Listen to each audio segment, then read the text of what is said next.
Assalamualaikum. Welcome back to my YouTube channel. This is me, consultant nutritionist Sana Bilal.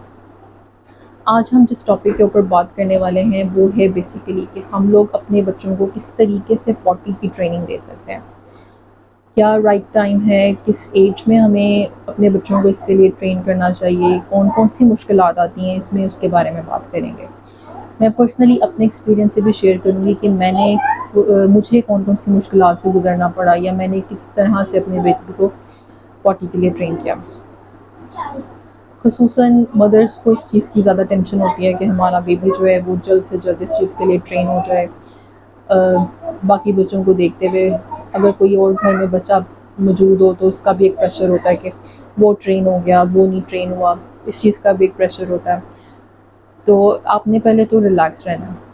Parents ने इस चीज़ के बारे में नहीं सोचना कि मैं किस तरीके से अपने बच्चे को ट्रेन करूँ, क्या होगा क्या नहीं। आपने स्लो एंड स्टेडी चलना है इस चीज़ के लिए। सबसे पहले तो हम इसमें एज की बात करते हैं कि किस एज में आपने अपने बेबी को इस चीज़ के लिए ट्रेन करना है। कौन कौन सी स्टेजेस होती हैं जिसमें हम इसको ट्रेन कर सकते हैं। पहले तो ये कि एक एज होती है 9 to 11 मंथ्स। इस एज के अंदर भी आप अपने बेबी को ट्रेन कर सकते हैं। इस एज में यूजुअली वो बच्चे ट्रेन हो जाते हैं जिनके घर में ग्रैंड पेरेंट्स मौजूद होते हैं।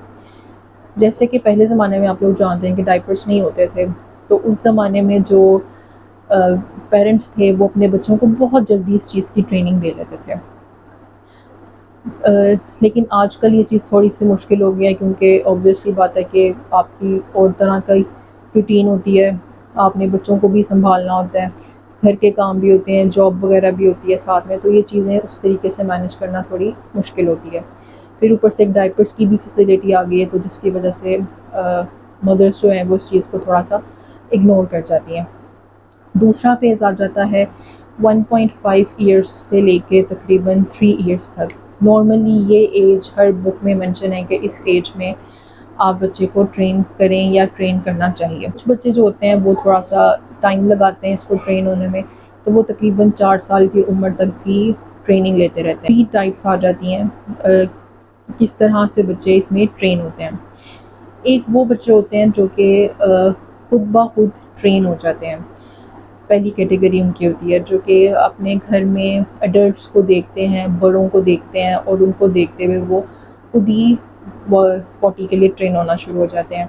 वो जब अपने किसी बड़े को देखते हैं या किसी बड़े सिबलिंग को देखते हैं, घर में किसी कज़न को देखते हैं, तो वो उनको देखते हुए खुद ब खुद इस चीज़ के लिए ट्रेन होना स्टार्ट हो जाते हैं। वो खुद से कहते हैं कि हमें टॉयलेट जाना है, हमें टॉयलेट की नीड है, हमने वॉशरूम जाना है, तो उनको आप ले जाते हैं और वो वॉशरूम वगैरह यूज़ कर लेता है। एक तो ये बच्चे होते हैं, इनके ऊपर इतनी मेहनत की ज़रूरत नहीं पड़ती, ये इजीली ट्रेन हो जाते हैं। दूसरी कैटेगरी जो इसमें आ जाती है वो है फोर्सफुली ट्रेनिंग की।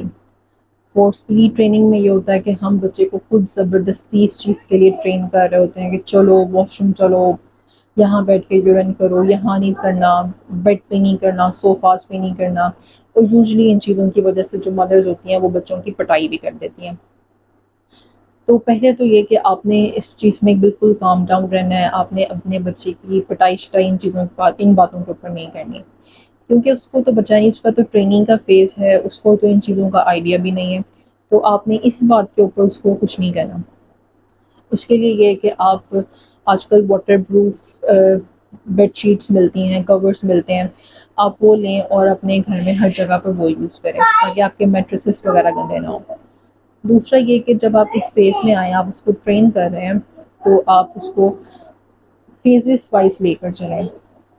आप उसको स्टेप बाय स्टेप लेकर चलें, आप एकदम से उसके ऊपर प्रेशर ना डालें। दूसरी जो टाइप इसके अंदर आ जाती है वो है वो बच्चे जो टोटली इग्नोर्ड होते हैं, जिनको कोई ट्रेनिंग नहीं दी जाती, जो कि खुद ब खुद इस चीज़ के लिए ट्रेन हो जाते हैं। इसमें बेसिकली 2 टाइप्स आ सकती हैं, एक अपर क्लास और एक लोअर क्लास। अपर क्लास में वो लोग आ जाते हैं जो कि थोड़े अमीर होते हैं, जिनके पास डायपर्स वगैरह का इस तरह कोई इशू नहीं होता उनको कि उनका एक्सपेंस हो रहा है, या उनको बेबीज़ को संभालने के लिए मेड्स अवेलेबल होती हैं, जिनके बच्चों को मेड्स संभाल रही होती हैं। उन पेरेंट्स में इस चीज़ का इतना इशू नहीं होता क्योंकि उनके बच्चे जो ट्रेन होने में काफ़ी टाइम ले लेते हैं। वो 4 साल या 4 साल से ऊपर का वक्त भी ले जाते हैं। और दूसरे जो होते हैं वो उसमें आ जाते हैं लोअर क्लास के लोग। ऐसे घर या ऐसी फैमिलीज़ जिनके अंदर बच्चे बीच में ही स्टूल पास कर रहे हैं या यूरिन कर रहे हैं, और उसके बाद वो उन्हीं कपड़ों के अंदर खेलते रहते हैं, कहीं पे भी जा रहे हैं, उठ रहे हैं, बैठ रहे हैं, इस चीज़ का ख्याल नहीं रखा जाता। एक कैटेगरी तो इसमें ये आ जाती है। मेरी बेटी फोर्सफुली ट्रेन वाली कैटेगरी में आती है। अब इसके अंदर बेसिकली फेजेस हैं। मैंने जिस फेजेस में से गुजरते हुए अपनी बेबी को इस चीज़ के लिए ट्रेन किया, वो फेजेस ये थे। सबसे पहला फेज़ जो मैंने अपनी बेबी के साथ किया वो था कि मैंने उसको दिन में डायपर लगाना छोड़ा।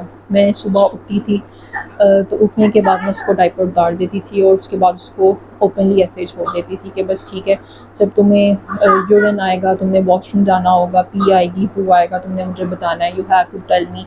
तो मैं उसको वॉशरूम ले जाती थी।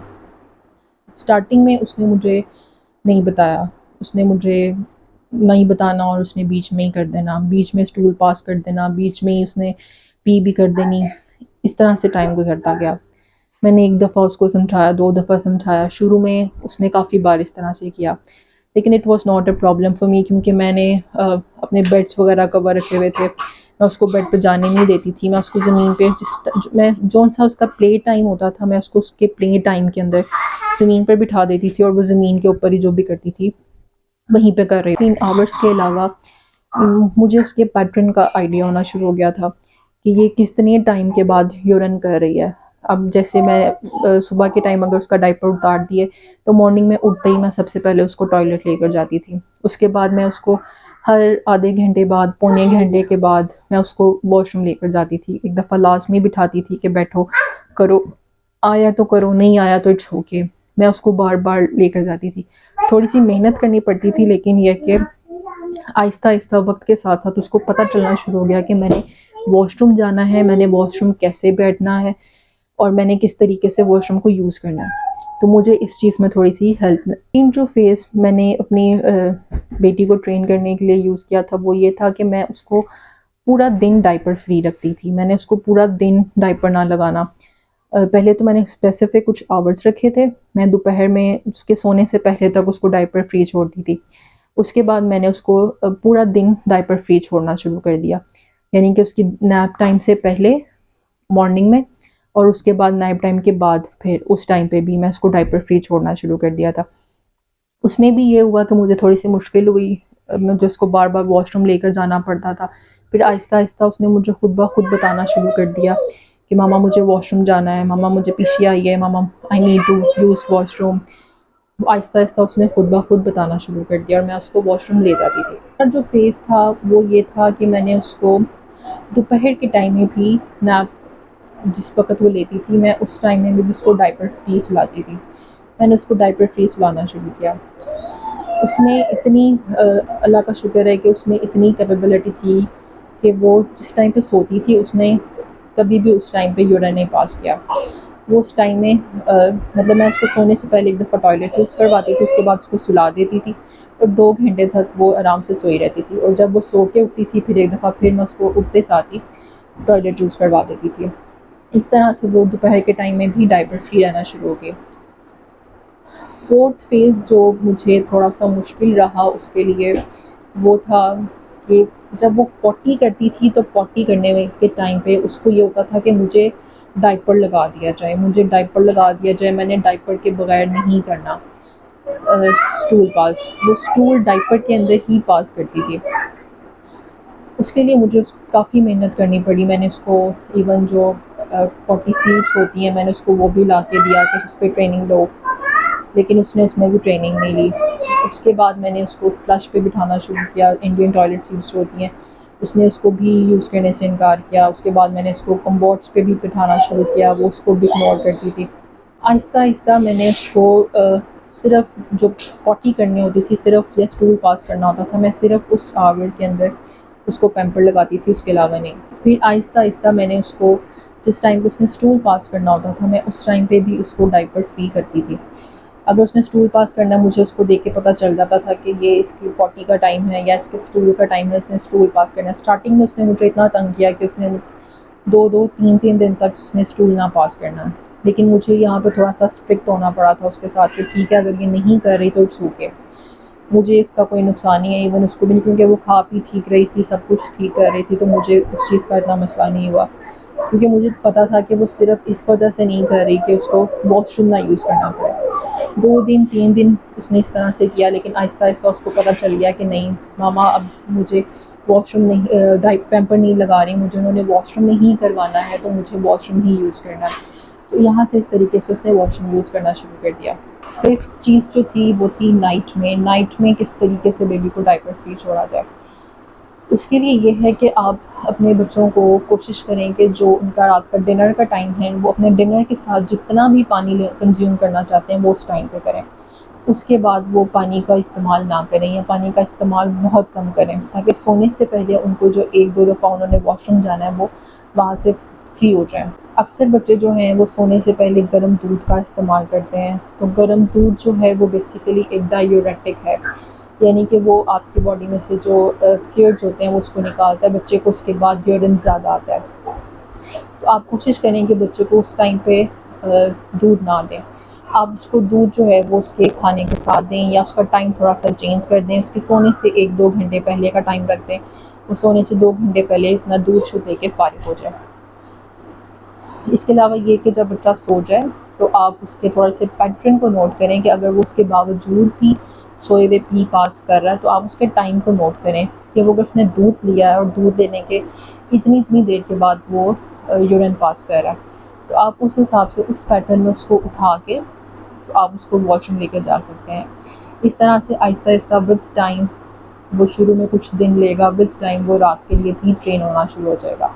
इसके अलावा अगर आपकी कोई भी क्वेरी हो, कुछ भी आप मुझसे पूछना चाहते हो, किसी भी तरह का कोई क्वेश्चन हो, तो आप जो नीचे कमेंट्स हैं उसमें मेंशन कर सकते हैं। आप किसी भी तरह की कोई कंसल्टेशन लेना चाहते हो मुझसे, कोई डाइट से रिलेटेड या बच्चों से रिलेटेड किसी भी तरह का कुछ पूछना चाह रहे हो, तो मेरा नीचे स्क्रीन पर नंबर मेंशन होगा, आप उस नंबर पे मुझसे कॉन्टैक्ट कर सकते हैं, मुझे व्हाट्सअप कर सकते हैं।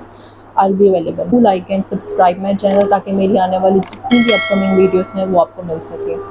Thank you. अल्लाह हाफिज़।